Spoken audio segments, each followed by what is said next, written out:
Bonjour et bienvenue au 39e épisode de What is Love Podcast. Je m'appelle Meggy Et moi, ça, Aïssata. et nous sommes ravis de vous retrouver pour un nouvel épisode dans le camp de la sorcellerie, comme vous l'aimez. Le camp de la sorcellerie qui répond toujours présent, ce qui est sûr. Mais là, il y a le camp de la sorcellerie et peut-être comment on va dire ça? Un bonus à la fin. Donc, on vous laisse écouter et puis on vous retrouve à la fin pour parler de tout ça. Bonne écoute.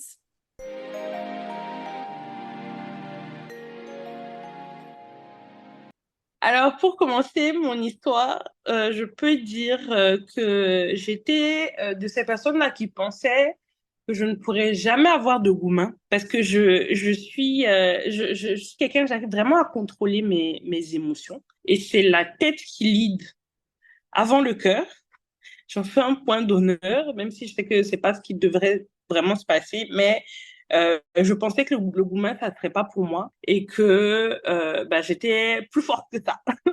Mais cependant, je me suis rendu compte après que, en fait, le gourmand, ça peut arriver à tout le monde et sous toutes ses formes, quoi. Donc, tout démarre en 2022, donc en mars 2022. Je rencontre mon ex par l'intermédiaire d'un de mes grands frères, donc un des meilleurs amis à mon frère. On était sortis avec sa femme et lui pour fêter leur anniversaire de mariage. Donc, je les ai rejoints et on est allé au Forti Forti, qui était une boîte à Abidjan. Et donc, on s'est rencontrés, ça a été un peu comme un coup de foudre parce que dès qu'il est rentré, qu'il est arrivé, on était assis au salon, on dansait. Dès qu'il est arrivé, on s'est regardé. Et bon, moi, j'ai juste fait comme si je l'avais pas vu. Et j'ai mon grand frère, comme je disais, qui est venu vers moi et qui m'a dit, il te plaît, ce gars? J'ai dit, ouais, pourquoi pas, il a l'air bien. Et alors, il me dit, ah, tu sais, franchement, je n'avais pas pensé, mais vous feriez un bon couple. Parce que c'est quelqu'un de très sérieux, très, très religieux aussi, parce qu'il faut savoir qu'on est tous les deux musulmans, et qui a un enfant et qui est vraiment un père adorable et qui prend vraiment soin de son fils. Et il m'a toujours dit qu'il recherche quelqu'un pour faire du sérieux, mais il a juste pas de chance. Je dis alors oui, bon, pourquoi pas. Donc, mon grand frère va le voir, on commence à lui parler. Je sais pas trop ce qu'il lui a dit, mais je sais qu'il lui a dit, peu importe ce qui arrive, que ça soit du sérieux, faut pas t'amuser avec elle. Et donc, c'est comme ça qu'il vient après dans notre salon. On commence à taper la discute un peu. Je fais un peu la fille qui est pas très intéressée parce qu'il faut savoir que dans le même salon, il y avait quelqu'un d'autre qui essayait de me parler. Donc, je voulais juste ouvrir mes options. Je voulais pas fermer mes options. Et donc, la soirée se termine, ça se passe très bien. On bavarde un peu malgré le bruit. Il me raccompagne à la porte. Et quand je rentre chez moi, on commence à texter automatiquement. Il était 4 heures du matin. Donc, on commence à parler et on parle jusqu'à 7 heures, jusqu'à ce qu'on s'endorme. Et dès le lendemain, on se voit. Dès le lendemain, on se voit dans l'après-midi et il était avec son fils et ses neveux parce qu'il les a amenés aux arcades, au restaurant. Et moi, c'était quelque chose que j'ai trouvé super parce que j'ai toujours voulu une personne qui était vraiment proche de ses enfants parce que autour de moi, bon, j'ai vu des modèles qui n'étaient pas très glorieux. Et donc ça, du coup, ça m'a encore plus charmée, je veux dire. Donc, on s'est vu l'après-midi. J'ai rencontré son fils immédiatement. Le même soir, on est sorti prendre un verre et on s'est pas lâché. On s'est pas lâché. 2 jours plus tard, il devait partir en vacances avec ses potes, donc un voyage en garçon pour 2 semaines. Et pendant tout ce voyage, on était H24 au téléphone. Littéralement, on se parlait tout le temps, peu importe l'heure. Ses amis même n'arrêtaient pas de se plaindre parce qu'ils disaient, ben, on est là pour enjoy, mais toi, tu es tout le temps au téléphone. Par exemple, il était dans la piscine, il va m'appeler sur FaceTime pendant que je suis au travail. Même avec le décalage horaire, on s'appelait.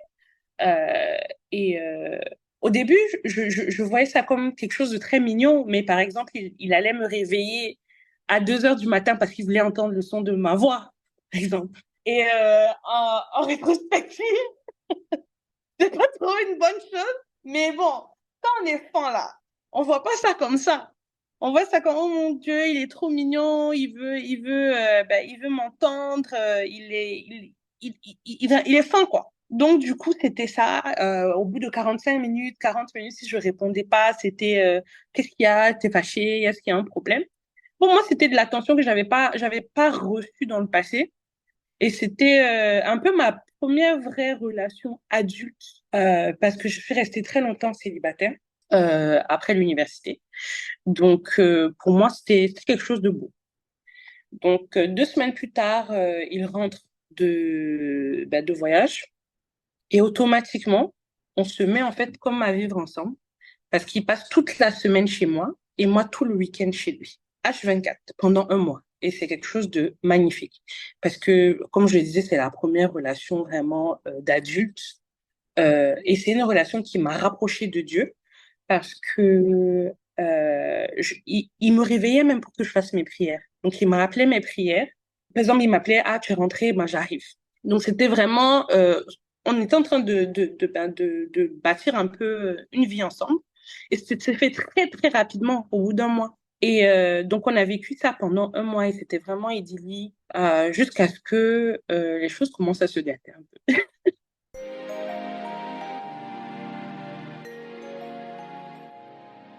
Les femmes, on a comme une intuition. Ça. Mais un mois plus tard, donc un week-end que j'ai passé chez lui, j'ai trouvé qu'il avait un peu mis de distance entre nous. Le premier jour, bon, j'ai pas beaucoup parlé, je me suis dit, bon, peut-être c'est toi, peut-être c'est le travail, il peut y avoir une pression externe dont je ne suis pas au courant. Ben, le lendemain, j'ai vu que ça continuait, je lui ai posé un peu des questions. C'était un long week-end. Est-ce qu'il y a un problème? Est-ce que c'est moi? Est-ce que j'ai fait quelque chose qui te plaît pas? Et ça, encore en rétrospective, c'est pas quelque chose que je faisais avant parce que je me serais pas automatiquement remise en question.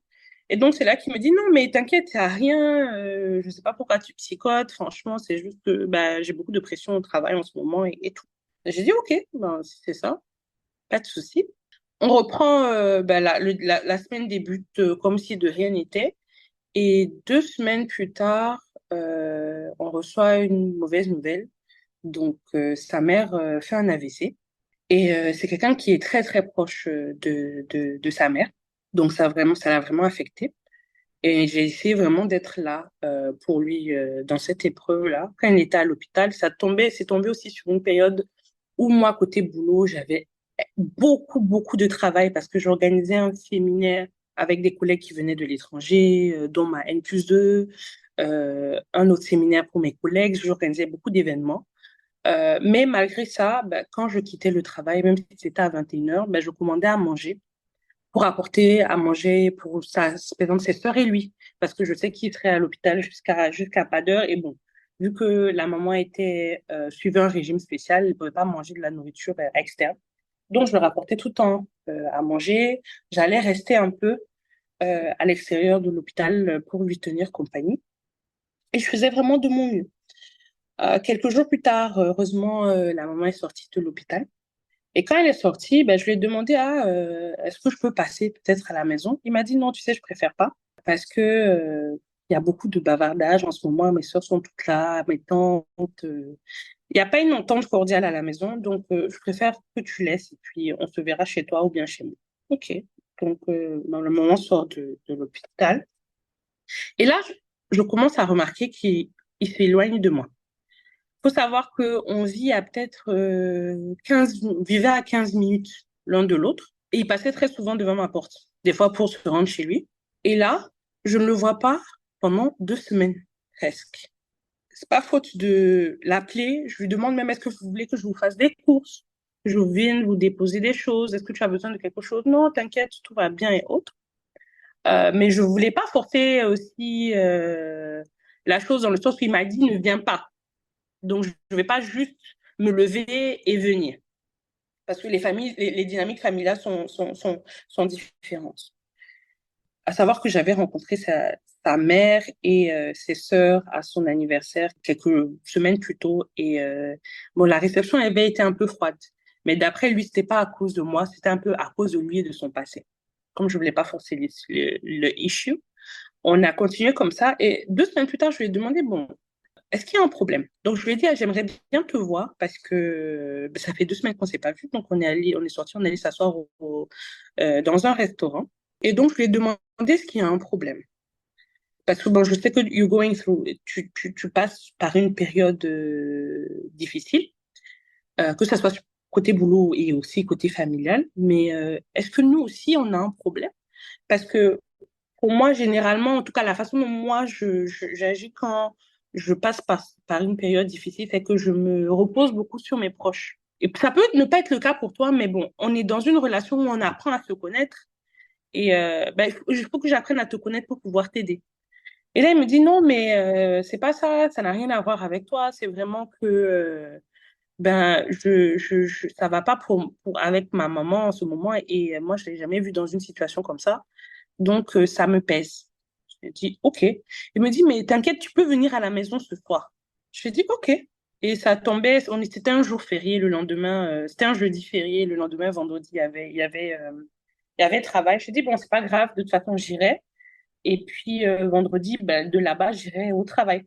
Donc, il me dit, mais quand je rentre à la maison, je t'appelle pour te dire que je suis là. Donc, vers 22 heures, il m'envoie un message, il me dit que je viens de rentrer, tu peux venir. Donc, j'arrive chez lui. Une réception encore un peu froide. Donc, on est au salon et tout. Ben, après, vers minuit, au moment d'aller se coucher, on va se coucher. Il met la NBA sur son ordinateur. Et c'est comme si, en fait, on est dans une pièce totalement séparée, en fait, dans 2 pièces différentes. Et je sais pas, j'ai ressenti un froid, pas possible. À un moment, j'ai voulu me tourner et juste mettre ma main comme ça sur son ventre et tout. Et il m'a dit, ah, j'ai mal au ventre. Dans le sens, ne me touche pas. Et là, ça a été foudroyant parce que je me suis sentie, je me dis, mais il te veut pas ici. Qu'est-ce que tu fais ici?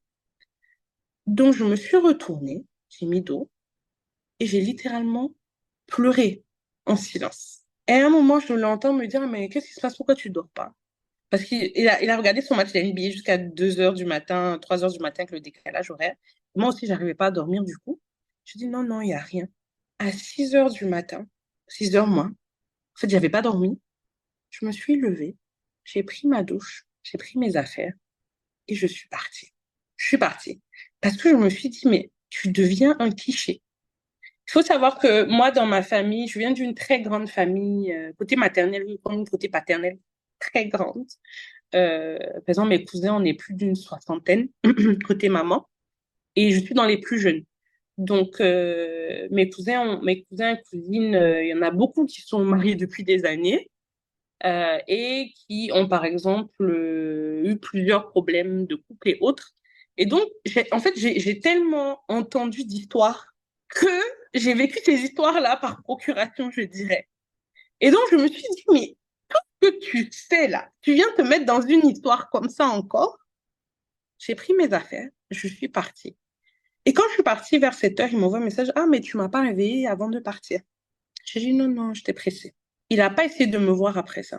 Malgré ça, j'ai continué à faire des efforts parce que je me suis dit, c'est la première fois vraiment que je suis dans une relation et j'aime ce monsieur-là. Je l'aime vraiment. C'est la première fois que je peux dire que je suis amoureuse et je vais faire des efforts. Je vais vraiment faire le maximum possible pour ne rien regretter et ne pas après venir me dire, ah, mais j'aurais peut-être dû faire plus de concessions. Donc, on continue comme ça. Pendant 2 semaines, il est aux abonnés absents, malgré mes relances. À un moment même, j'arrête un peu de lui envoyer des messages, en fait. Il y a un soir en particulier, j'étais sortie dîner. Et il faut savoir que c'est quelqu'un qui a son téléphone dans sa main H24. Tout le temps, tout le temps, tout le temps, son téléphone dans la main. Même à 2 heures du matin, on peut lui envoyer des messages, il va répondre. Et là, pendant toute cette période-là, quand je lui envoyais des messages, il pouvait faire 6 heures, 5 heures avant de me répondre.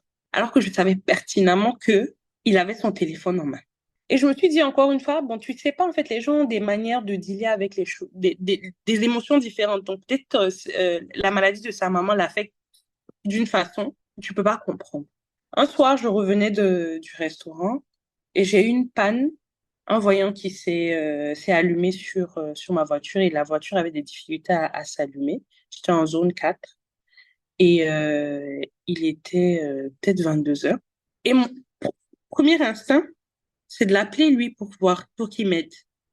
Il n'a pas décroché mon appel du tout. J'ai finalement appelé mon frère qui m'a dépanné. Il m'a juste envoyé un message le lendemain pour me dire, ah, tu as essayé de m'appeler. Alors que je sais très bien que c'est quelqu'un qui dort extrêmement tard. Moi, je dors tard, hein, mais lui, il dort extrêmement tard. Il a tout le temps son téléphone. J'ai pas fait de commentaires. À un moment aussi, ma mère on a eu une petite peur côté santé pour ma mère et je lui en avais parlé, mais il a même pas cherché à me demander comment ça allait. Donc, c'était vraiment tout concentré sur sa personne. Et encore une fois, je me suis dit, mais non, en fait, c'est peut-être sa façon de dealer avec son traumatisme et en fait, ce qu'il ressent en ce moment, c'est difficile et il peut juste se concentrer sur lui. Mais d'un coup, moi aussi, je commence à me détacher progressivement. 2 semaines encore plus tard, je partais en vacances à Paris, 2, 3 jours avant de partir. Je sais pas pourquoi j'étais dans la voiture en quittant le boulot et je l'appelle. Et ça m'a étonnée, même je sais pas pourquoi je l'ai fait, parce que ça faisait plus d'une semaine ou 10 jours que je ne l'avais pas fait. Je lui envoyais juste des messages pour checker. Et donc, je l'appelle et je lui demande, ah, mais comment ça va? Qu'est-ce que tu fais et tout? Il me dit, ah, je suis dans un hôtel qui est pas loin de ton bureau. Et toi? Je dis, ah, moi, je quitte le travail. Il me dit, ah, mais viens. J'étais à l'aéroport pour une convention, à côté de l'aéroport pour le travail. Là, je suis de passage parce que je suis en attente. Et je vais devoir repartir après pour des réunions, mais viens, je suis avec un ami. Et j'ai trouvé ça ça m'a ouvert les yeux. Parce que je me suis dit, mais pour quelqu'un qui dit être affligé, il trouve le temps d'aller s'asseoir au bord d'une piscine d'hôtel pour boire un café, en fait, alors qu'il sait très bien que bah, cet hôtel-là est à quelques mètres de mon bureau. Et s'il voulait vraiment me voir, il allait pouvoir me voir. Donc j'arrive, il est avec 2, 3 de ses amis, tranquillement assis, et ils sont en train de taper la causette. Et là, ça a vraiment été un eye-opener, comme on dit, ça m'a ouvert les yeux. J'étais assise, mais c'était comme si j'étais dans une autre galaxie. J'étais assise, mais je n'étais pas là. Mais par contre, je parlais avec eux sans problème, mais en fait, ça m'a fait réaliser des choses. Et quand on est parti, on quittait, on s'est juste hug, on s'est même pas embrassé, et on s'est laissé comme ça. Il m'a juste envoyé un message pour savoir si j'étais bien rentrée, mais c'était un message comme si j'envoyais un message à ma pote pour savoir si elle est bien rentrée à la maison. Et malgré ça, j'ai pas cassé. J'ai rien fait. Ce n'est que 2 jours plus tard que je partais à Paris. L'après-midi, il m'envoie un message. Ah, mais comment est-ce que tu vas à l'aéroport? Je lui ai dit, ah, c'est mon frère qui va me déposer. Il me dit, OK, ben, je serai à côté de l'aéroport pour le travail. Quand tu seras pas loin, fais-moi signe comme ça, je viendrai t'embrasser pour te dire bye bye.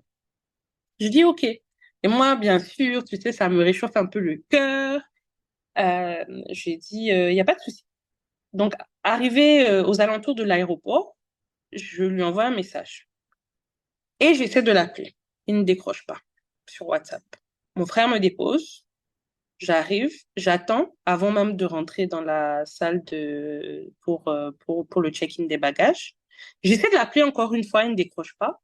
J'appelle sur son téléphone normal, je vois qu'il est au téléphone. Bon, ok, son téléphone est dans sa main, clearly. J'enregistre mes bagages et je monte. Parce que je dis, ben, je vais pas l'attendre en fait. Et indéfiniment, il sait que je suis là, il connaissait l'heure de mon vol. Donc je monte. Je fais les formalités, je vais m'asseoir à ma porte d'embarquement. Et ce n'est que peut-être 20 minutes avant le départ de mon vol qu'il m'appelle et qu'il me dit, ah, désolé, franchement, j'ai été prise sous l'eau et tout, j'ai pas pu venir. Et là, c'est trop tard, n'est-ce pas? Je dis, I guess. Je pense, oui, c'est tard. Il me dit, en tout cas, fais un très bon voyage, qu'Allah t'accompagne et tout et tout. Je dis, Amen. Et merci. Mais malgré ça, arrivé à Paris, je lui ai quand même envoyé un message pour dire que je suis bien arrivée. J'étais un peu maso, je pense, sur les bancs. J'avais quand même envoyé un message pour dire que je suis bien arrivée. Et euh, par contre, ce jour-là, quand je suis arrivée, c'était un samedi. Le lendemain, c'était un dimanche, c'était la fête des pères. Donc, le dimanche, je me lève. À 8 heures, à peu près, je lui envoie un message. Et donc, je lui envoie bonne fête des pères. Bah, j'espère que tu en auras encore des dizaines et des dizaines, que de belles choses et autres. C'était à 8 heures. Pas de réponse. À 18 heures, je commence vraiment à m'inquiéter parce que, comme j'ai dit tantôt, c'est pas quelqu'un, en fait, qui prend du temps pour répondre. Même si dernièrement, il m'avait montré, sorti des phases dans le genre, mais de 6 heures à 18 heures, de 8 heures à 18 heures, c'était quand même gros. Alors, je demande à une de nos amies en commun de lui envoyer un message pour voir si tout va bien. Elle lui envoie bonne fête des pères et à 20 heures, elle m'envoie une capture d'écran. Il lui répond Amen, amen, merci ma chérie, avec plein de bisous. C'est 20 heures, 20h30. Il a le temps d'aller poster des posts de Father's Day, fête des pères, sur les réseaux sociaux vers 21h, 22h, avant de prendre son téléphone encore une fois pour me répondre à moi à 22 heures passées. Et il me répond Amen, amen, amen. C'est tout. Et là, j'ai dit c'est bon, en fait. Comme on dit chez nous, c'est où que tu déposes ta chaise là, que la personne va s'asseoir. Donc, en fait, faut pas me prendre pour une conne. Je suis désolée, mais c'est moi ta sorcière. En fait. Parce que pour quelqu'un, il y a un mois, tu me disais, on va se marier. Comment est-ce qu'on fait les démarches chez vous pour le mariage? Je t'aime tellement. J'ai jamais aimé quelqu'un comme ça de ma vie aussi rapidement. Et au bout d'un mois, tu ne me réponds plus du tout. Tu réponds à tous tes messages de bonne fête des pères. Tu vas répondre sur les réseaux sociaux et tu fais des posts avant de venir me répondre aussi froidement. Je dis, OK, c'est bon. Alors là, je lui envoie un message digne d'une si longue lettre de Maria Maba. Longue lettre! Et j'ai dit, bon, tu sais, franchement, dans la vie là, faut pas se forcer pour faire les choses qu'on veut pas faire. J'ai dit, vraiment, je suis désolée ben, en fait, je veux pas m'imposer. Mais je pense qu'à un moment, quand on ne veut pas de toi, là, tu le ressens. Et donc, je lui ai envoyé ce très grand message. Et il me répond comme si, en fait, j'étais folle. Il me répond, en fait, le lendemain à midi. Parce que le message, je lui ai envoyé à 23 heures. Il me répond le lendemain à midi pour me dire qu'en fait, je ne pense qu'à moi. Lui, il passe par une période tellement difficile avec sa mère. Il a jamais vu sa mère dans cet état. Et vraiment, ça le choque, ça fait qu'il fonctionne pas bien. Et moi, je ne pense qu'à moi, à mes propres désirs et tout. Mais bon, que Allah nous donne la bonne compréhension et que ben, il n'y a pas de souci, c'est ce que tu veux.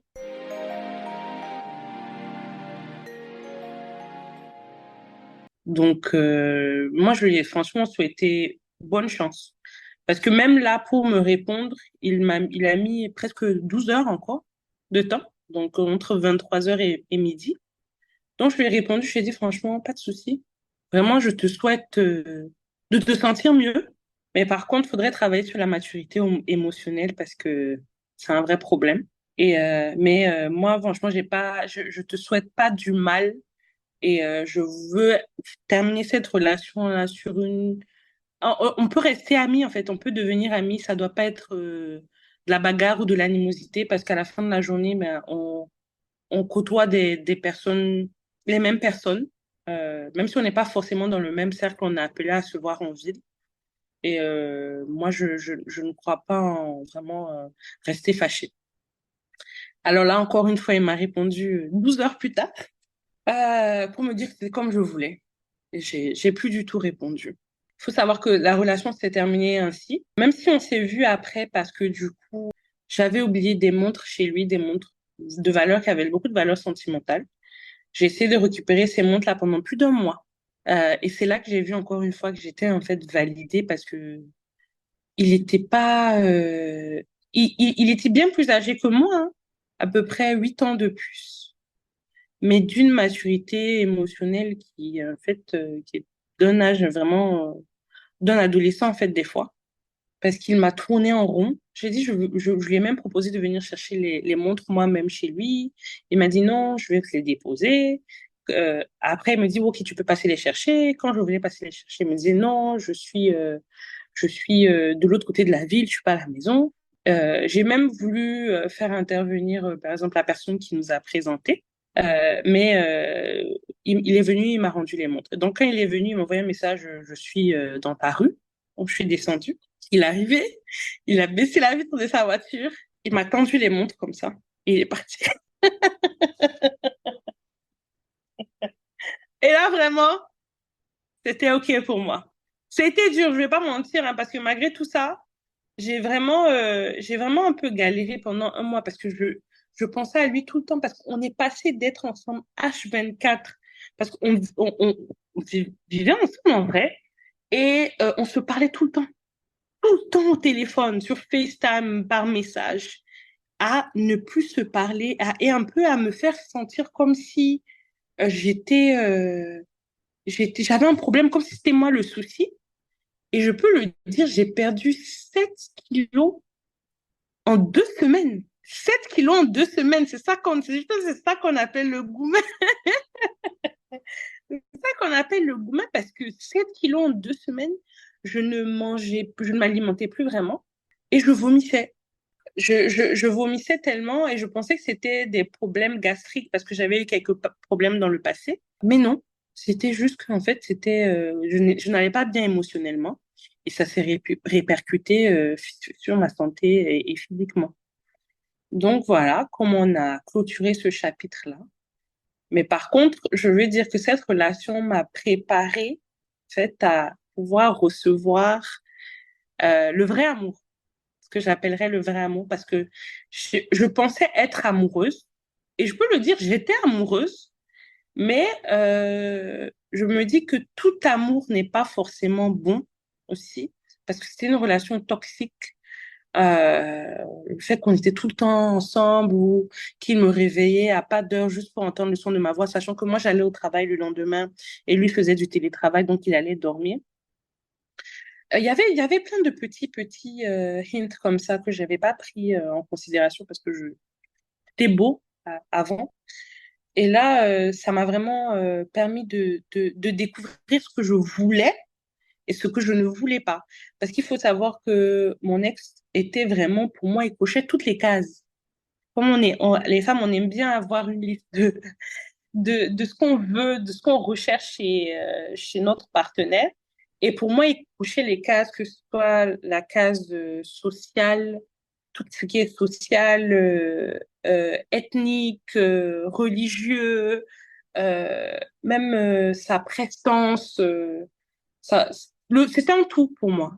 Et je me suis rendu compte, en fait, ce que toi tu veux, c'est pas forcément ce qui est bon pour toi. Alors, je peux dire que j'ai été validée.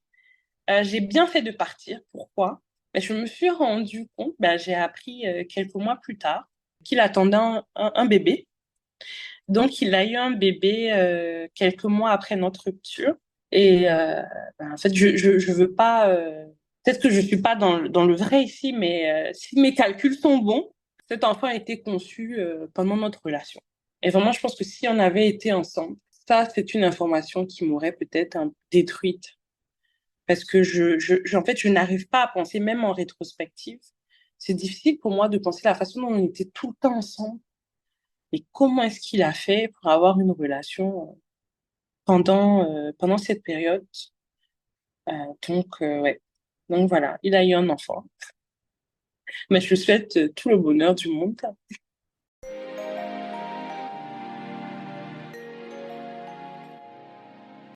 Et donc, toujours dans mon gourmand, je pense à peu près 2 mois après, j'ai mon beau-frère, parce que je l'appelle comme ça, donc c'est le mari de ma meilleure amie, avec qui on parle très souvent. Donc, on est au téléphone qui me dit, ah, mais tu sais, j'ai un de mes amis qui est très intéressé. Il veut te rencontrer à tout prix. J'ai dit, bon, encore une fois, toi et tes amis, je suis pas intéressée. Et surtout là, je viens de passer par quelque chose. J'ai besoin j'ai vraiment besoin de me remettre, quoi, de m'en remettre. Et donc, il me dit non, mais tu vas voir, lui, il est pas du tout comme mes amis habituellement là. Tu vois, il est posé, il est pas dans le bavardage. C'est vraiment, moi, je vous vois vraiment ensemble et il me fatigue réellement. Donc, je lui demande alors, c'est qui? Il me donne le nom de la personne et le nom me dit quelque chose parce que quelques mois auparavant, avant même ma relation avec mon ex, il m'avait envoyé un message sur Facebook Messenger, juste un coucou. Comment ça va? Et donc, j'avais pris une capture d'écran et je l'avais envoyée parce que, bon, avec mes meilleurs amis, on est en groupe WhatsApp. Et donc, j'aurais envoyé la photo. J'ai dit, mais vous le connaissez? Et elles me disent, oui, non, non, mais bien sûr, c'est le petit frère d'une amie et tout. J'ai dit, OK, ben donc, comme vous le connaissez, je vais répondre. Donc, je lui ai répondu. J'ai dit, ça va et toi? Mais après, je n'ai plus regardé la conversation. Du tout, parce que je suis pas fréquente sur Messenger. Donc, j'ai plus fait signe de vie du tout. Mais il a quand même poursuivi l'affaire. Donc, il est allé voir le mari de ma meilleure amie et il lui a demandé de nous présenter. Et j'ai dit non, parce que vraiment, j'étais toujours dans mon gourmet. Quelques semaines plus tard, j'ai ma meilleure amie qui, elle, du coup, vient me voir et me dit vraiment, l'ami de mon mari, là, il est vraiment intéressé, hein, parce que là, les garçons m'en ont parlé encore. Il est même venu à la maison et tout, tu vas voir. Bon, moi, en tout cas, je peux pas voir Tuporim parce que je le connais pas personnellement, mais bon, on sait jamais. J'ai dit, ok, bon, de toute façon, qui ne tente rien, n'a rien. J'ai dit, de toute façon, ça me faire parler aussi à quelqu'un. Euh, Parce que des fois, ça manque, ça, un peu de pouvoir parler à une autre personne. Je dis OK. Donc, il passe mon. J'ai dit, tu peux lui dire de donner mon numéro de téléphone. Dès le lendemain, je reçois un message du gars en question. Et tout de suite, je vois, c'est une personne différente. Parce que sa priorité, c'est apprendre à me connaître. Et de toutes les relations que j'ai eues, même à l'université et autres, j'ai jamais eu quelqu'un qui vraiment tenait, qui vraiment à cœur de me connaître moi en tant que personne, qui me posait des questions vraiment profondes. Et des fois, je me disais, mais qui pose des questions comme ça? Et donc, les premières semaines, ça tombait sur une semaine où j'avais voyagé, j'étais revenue, j'étais vraiment fatiguée. Et il savait que j'aimais les massages. Donc, il me dit, j'ai réservé un massage pour toi ce soir dans un hôtel juste à côté de ton bureau. Et moi, ça m'a choquée parce que je me suis dit, mais comment il fait tout ça? Et c'est après que j'ai appris qu'il avait appelé mon beau-frère justement et qu'il lui avait demandé où est-ce qu'elle travaille et est-ce que tu penses qu'elle préférerait faire son massage à côté du bureau ou à côté de chez elle. Donc c'est vraiment quelqu'un qui a à cœur des petits détails et de plaire. Et donc, je vais faire mon massage. Et quand je sors de la salle de massage, j'ai un gros bouquet de fleurs qui m'attend. Et la masseuse me donne, elle dit, ah, ça c'est pour vous, c'est le monsieur qui a commandé le massage qui vous les offre. Et ça m'a choquée parce que savoir que il n'était pas dans le même pays que moi. Donc, il a fait tout ça à distance. Et ça m'a charmée. Alors qu'au départ aussi, c'est pas quelqu'un qui cochait mes cases dans le sens où bon, il vit et travaille dans un autre pays. Euh, Bon, juste sa façon de parler, se comporter, franchement, c'était pas vraiment la personne que j'allais regarder en fait. Et il se trouve qu'on s'était vu plusieurs fois, mais que je l'avais pas remarqué du tout. Parce qu'il n'était pas ce qu'on allait appeler mon type habituel, mon type d'homme habituel. Et donc après ça, les semaines se poursuivent, on continue à parler, on décide de se rencontrer. Donc on se rencontre parce il travaille dans mon pays d'origine. Donc moi j'ai décidé de rentrer pour l'anniversaire de ma mère. Donc on se rencontre là-bas. Et j'ai toujours encore quelques petites réserves parce que je pense que j'étais un peu traumatisée. tout s'est vraiment bien passé. Je rentre, mais je suis un peu quand même sur la réserve. Je pense qu'il a remarqué un peu que j'étais un peu sur la réserve et il me dit, on devrait aller en vacances. Et je lui dis, bon, moi, ça va être un peu compliqué parce que je viens tout juste de prendre un billet d'avion pour venir pour l'anniversaire et tout. Donc, financièrement, ça va être un peu difficile. Il me dit, non, mais choisis juste tes dates et envoie-moi ton passeport. C'était comme dans les films. Et après ce gourmand-là, je dis désolée. Je sentais que je méritais d'être un peu chutée. Donc, on part en vacances dans une station balnéaire à quelques heures de mon lieu de résidence. Et ça se passe tellement bien parce que il a l'attention aux détails. Quand on arrive, la dame à la réception me dit, mais vous êtes mariée? J'ai dit, non. Elle dit, mais le monsieur, il nous a appelés tous les jours de la semaine pour savoir si on avait décoré la chambre, si on avait pris soin de pouvoir vraiment décorer la chambre. Parce qu'on lui a dit que habituellement on fait pas ça. Et là, j'ai jamais vu quelqu'un qui fait un effort comme ça. Et là, pendant ce voyage, j'ai découvert quelqu'un d'autre. Parce que vraiment, on a pu se découvrir en profondeur. Et moi qui étais habituée à l'amour à fin à l'heure, je me suis rendu compte que en fait, c'est pas forcément ce qui était bien pour moi. Avec lui, je trouve que l'amour, c'est plutôt un fleuve tranquille. Ça veut pas dire qu'on n'a pas des disputes ou autres. C'est comme tous les couples, bien sûr, on va s'accrocher sur quelques sujets, mais c'est pas, c'est quelqu'un de très peaceful qui m'apporte la paix. Et donc, tout de suite, 2 mois plus tard, c'est les vacances de Noël. Je rentre. Ben, je l'invite à venir passer Noël avec ma famille. Parce que sa famille n'était pas là. Et c'est la première fois que je ramène un garçon à la maison. Donc, mon père est un peu choqué. Mais ça se passe très bien, du coup. On passe le réveillon de Noël ensemble. À savoir, comme j'ai dit, on est musulmans, hein, mais ma mère est catholique. Donc, on fait toutes les fêtes. Musulmane et catholique, on fait toutes les fêtes. Donc, on passe le réveillon, ça se passe super bien. Et le lendemain, on va manger au resto, lui et moi. Et je lui dis vraiment merci d'être venu, ça m'a fait vraiment plaisir. Et je suis désolée si peut-être mon père t'a intimidé. Il me dit non, ça s'est vraiment super bien passé. Et il me dit, tu sais, je t'avais parlé, je t'avais dit que je construisais une maison. Eh bien, j'aimerais qu'on puisse aller la visiter. Parce que ben, j'aimerais parce que moi, de toute façon, je peux vivre dans tout. Je peux vivre sous une tente. Mais toi, je sais que c'est pas le cas pour toi. Et de toute façon, c'est toi qui vas vivre dedans. Il m'a dit ça. Je me suis dit, ça, c'est quelle manière de flatter les gens? Parce que je suis brûlée. Même si c'est pas moi, franchement, j'ai vu tellement de relations autour de moi que vraiment, je me méfie toujours. Je dis, ok, il n'y a pas de souci. Donc, on va sur site et tout. Et il me dit, ben, tu peux travailler avec un intérieur designer pour voir ce que tu veux. Et puis, ben, on va, on va marcher, on va cheminer comme ça. Je lui dis, OK. Donc, on commence à travailler sur cet aspect-là.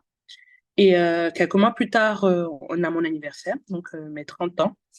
J'ai décidé de faire une grande fête à la maison et tout, chez les parents. Donc, je rentre pour ça. Et le lendemain, on est ensemble. Et il me dit, ah, mais il faudrait voir avec les mamans là pour voir ce qu'il faut. J'ai dit, ce qu'il faut.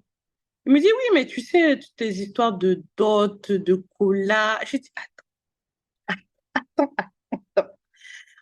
Je suis en train de proposer à l'africaine comme ça. Et ça, c'est quelle façon de proposer ça? Il me dit, non, mais c'est trop pressé. Je vais le faire et tout. Je dis, mais c'est par là-bas qu'on commence et tout. Mais j'étais assez choquée parce que je suis rentrée à la maison, je l'ai dit à ma mère et ma sœur. Mais moi, j'ai pas vraiment, j'ai rien fait, en fait, de cette parole-là. Parce que je me suis dit, c'est un peu précipité. Ça fait à peine, 8 mois qu'on est ensemble. Et bon, ça peut être une parole en l'air parce qu'encore une fois, je suis brûlée, comme on dit. Et l'été, on va encore en vacances. Et pendant les vacances, il me dit, il va falloir qu'on se bouge un peu pour le mariage. Il faut qu'on choisisse une date et puis qu'on commence à voir ce qu'on va faire. Et donc là, je lui dis, mais en fait, tu es vraiment sérieux? Il me dit, mais oui. Mais on en a parlé depuis quelques mois. Mais bon, pour moi, comme il n'y avait plus de discussion, je m'étais dit, bon, c'était peut-être une parole comme ça. Et donc là, ça devient real, ça devient vrai. On annonce la bonne nouvelle aux parents et l'engrenage se met en route. Et tout de suite, on décide de se marier l'année d'après. Et là, on remercie le Seigneur. Ça va faire 2 mois. 2 mois maintenant qu'on est mariés. Happily married. Et vraiment, c'est vraiment un blessing parce qu'on a des familles formidables. Et quand je regarde d'où je viens et ce que j'ai reçu avec ma belle famille, je remercie le Seigneur, quoi, parce que ils sont tellement ouverts. Ils m'ont reçu vraiment, ma belle-mère, ben, c'est comme ma maman maintenant. Mes belles-sœurs aussi adorables, mon beau-père pareil. Ils m'ont vraiment reçu comme une fille. Et ils ont tout fait pour que ces festivités-là réussissent. Et mes parents aussi, vraiment, on ne les remerciera jamais assez. Parce que préparer un mariage aussi, c'est pas facile. Ça, je dis ça tout le temps. Parce que même si vous êtes d'accord, vous allez toujours trouver des petits trucs pendant le mariage là pour se disputer. Mais franchement, je peux dire que j'ai eu ma paix avec lui parce que il est juste peaceful. C'est quelqu'un qui juste où il est, partout où il va, il apporte ben, juste de la paix, de la bonne humeur et de la paix et qui ne s'éternise pas sur les détails ou s'éternise pas sur les bagarres inutiles. Et à chaque fois que moi, je suis quelqu'un qui est assez, je suis pas très optimistes. Donc, je peux dire plutôt, je ne veux pas dire pessimiste, mais plutôt pragmatique. Et par contre, oui, on se balance bien parce que dès que je viens le voir avec un problème, il résout le problème pour moi. Il résout le problème. Donc, des fois, ça fait que des fois, je me dis, mais il faut faire un peu la bagarre. Au début, je me disais, mais pourquoi on fait chaud? C'est pas chaud, c'est pas assez chaud et tout. Mais non, en fait, je me rends compte que c'est pas ce qu'il me fallait. Et je suis où le Seigneur veut que je sois parce qu'il m'a fait passer par différentes étapes pour pouvoir être aujourd'hui reconnaissante de ce que j'ai.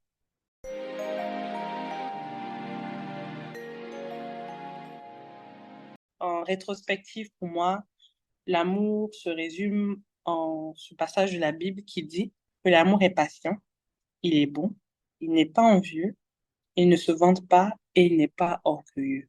Donc c'est ça pour moi l'amour.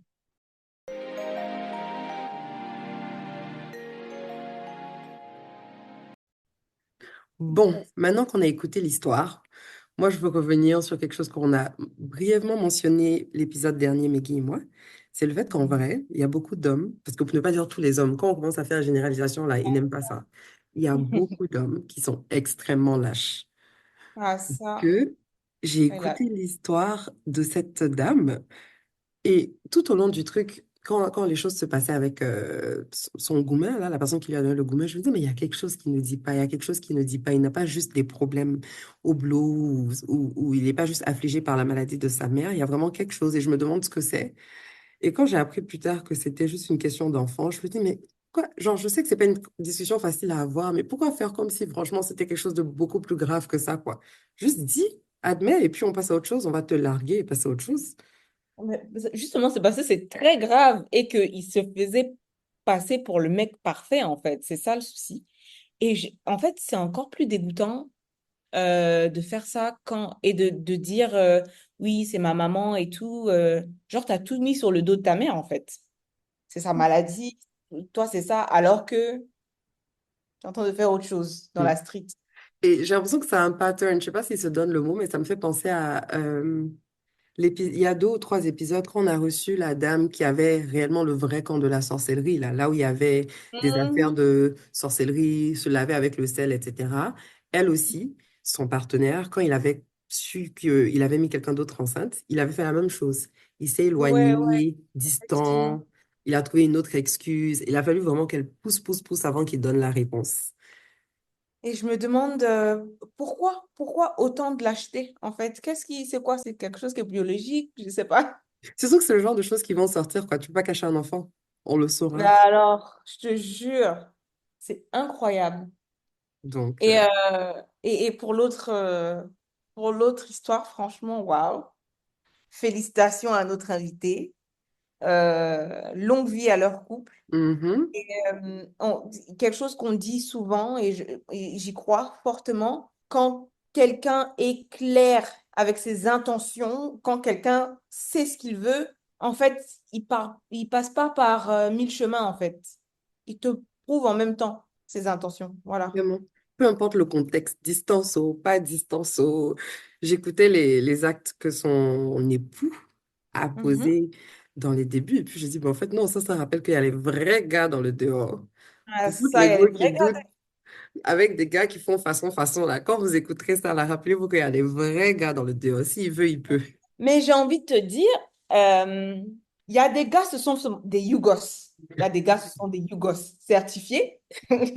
Et il y en a d'autres, je pense, hein, qu'il doit en avoir qui ont été mauvais avec certaines et ont posé tous les bons actes avec celles qui voulaient vraiment. D'où l'importance de vraiment s'assurer que la personne te veut toi et quelles sont ses intentions. Pas seulement te vouloir comme ça pour le coup d'un soir, mais vraiment quand quelqu'un a les intentions de passer une vie avec toi. Ça peut être quelqu'un qui zaille dans une autre relation, mais qui est correct avec toi. Je pense que ça aussi, c'est une nuance. Ouais, non, c'est important. C'est sûr qu'il faut voir dans la durée et dans la Mhm. constance de ce genre de choses-là, parce que ça peut tout aussi être du love bombing au début où la personne fait tout ce qui est trop bien, etc., alors qu'elle n'a pas d'intention de long terme avec toi. Donc, je me dis, tant que ça reste dans la durée, c'est le plus important. Ouais. Dans ce cas-là, ouais, moi, j'ai pas de doute pour cette belle histoire que notre invité a finalement eue. Je Mhm. n'ai aucun doute pour ça. Mais juste pour les dames, savoir quel genre de personnes elles ont en face d'elles, en fait, et quelles sont leurs intentions.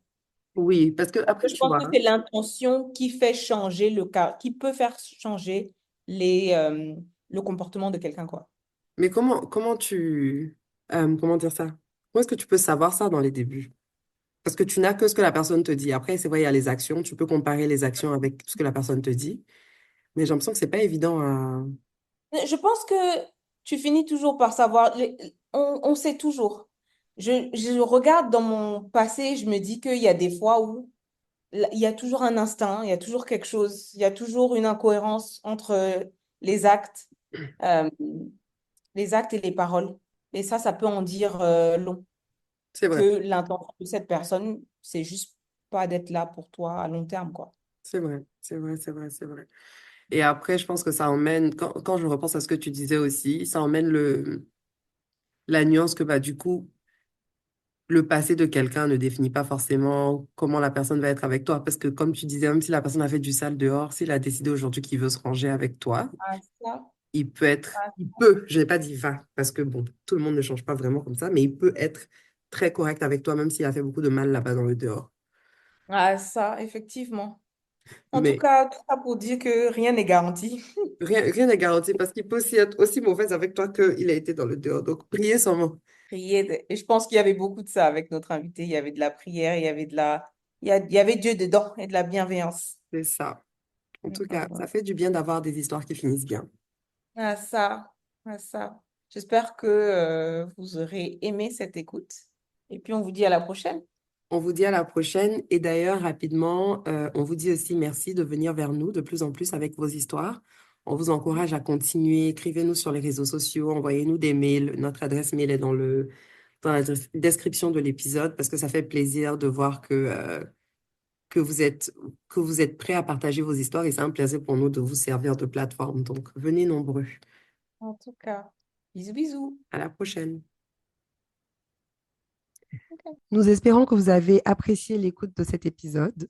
Si c'est le cas, n'hésitez pas à vous abonner sur toutes vos plateformes d'écoute de podcast, à nous laisser 5 étoiles sur Spotify et Apple Music et surtout à nous laisser des commentaires qui partagent votre ressenti par rapport au podcast et aux épisodes en particulier. Suivez-nous aussi sur Instagram à whatislove_podcast.